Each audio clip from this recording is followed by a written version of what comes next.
je m'appelle Baptiste Turbet, j'ai 27 ans et je travaille actuellement en tant que chargé de production vidéo au sein du Stade Rochelet.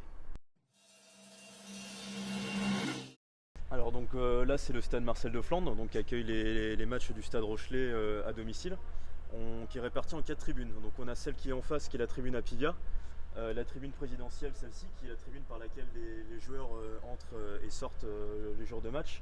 On trouve également l'ensemble des caméras qui vont filmer le terrain, la tribune présidentielle, tribune de presse où sont les journalistes, les parties où sont également le staff technique et les équipes sportives. On est à 76 matchs à guichet fermé.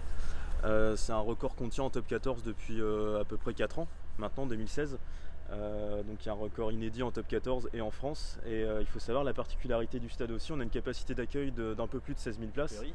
Après l'obtention de mon baccalauréat, je suis parti à Nantes dans une école de cinéma, une école privée qui s'appelle Ciné Creatis, qui forme au métier de l'audiovisuel et du cinéma. Et par la suite, j'ai intégré, puisqu'on avait des stages de fin d'études à réaliser dans le cadre de nos études, et j'ai eu la chance d'intégrer l'équipe mise en scène des Guignols de l'info. J'ai passé 1 an là-bas, parce que j'ai fini mon stage, ils m'ont gardé pour y travailler.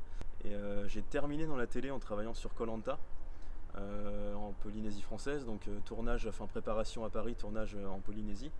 Et en rentrant de Koh Lanta, j'avais volonté à rester sur La Rochelle en fait. Et Paris ne me plaisait plus vraiment dans le cadre de mon métier. Et j'ai eu l'opportunité, en fait j'ai vu une annonce comme quoi l'actuel chargé de production vidéo partait du Stade Rochelet. Et le stade cherchait un remplaçant, un nouveau chargé de production vidéo. Donc j'ai postulé et de fil en aiguille, mon profil a été gardé. Et ça fait maintenant, ça va faire 2 ans que je travaille au Stade Rochelet. Aujourd'hui je ne regrette pas du tout. Je trouve que c'est un métier de passion, c'est un très beau métier, notamment ici dans le sport, il y a beaucoup de choses à faire. Une équipe comme le Stade Rochelet qui évolue à un haut niveau sportif aujourd'hui en France se doit d'avoir une communication aussi très belle, et ça passe par de la photo, ça passe par de la vidéo, par du graphisme, et il y a tout un environnement à créer en termes de communication. Et il faut savoir que les garçons au Stade Rochelet, l'équipe professionnelle, s'entraînent plusieurs fois à la Pivia Park, qui est un autre endroit qui est différent du Stade Marcel de Flandre, qui est le centre de formation du Stade Rochelet.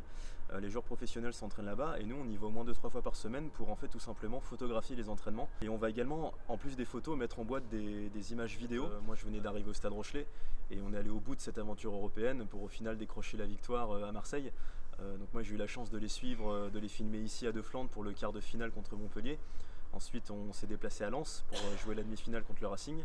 Donc j'ai fait le déplacement et enfin la cerise sur le gâteau, le déplacement à Marseille, la victoire et la célébration aussi sur le port de La Rochelle dans le bus avec les joueurs. Avec un collègue Léo qui est chargé de communication, on était tous les deux sur le bus avec les joueurs sur le port pour faire des images. Donc c'est incroyable parce que tu vis aussi l'événement au plus proche et c'est des images, des souvenirs qui sont incroyables.